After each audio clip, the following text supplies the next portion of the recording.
ওই বিভীষিকাময় সময়ে মুসিবতের কালে মানুষগুলো পাগল হয়ে বিশ্বনবীকে খুঁজতে আরম্ভ করবে।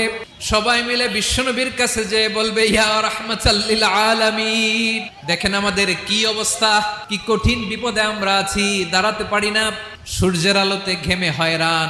বিশ্বনবী মাকামে মাহমুদে যে আল্লাহু আকবার বলে সিজদায় লুটিয়ে পড়বেন, বিশ্বনবী এমন ভাবে অজর দ্বারায় সিজদায় লুটিয়ে পড়ে কাঁদবেন, রব্বুল আলামিনের রহমতের দরিয়ায় জোশ লেগে যাবে।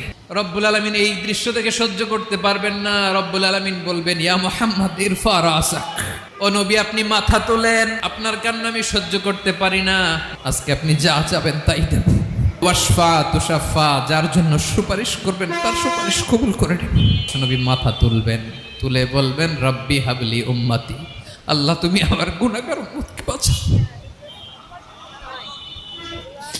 এই দুনিয়ার বুকে রব্বুল আলামিন সব নবীকে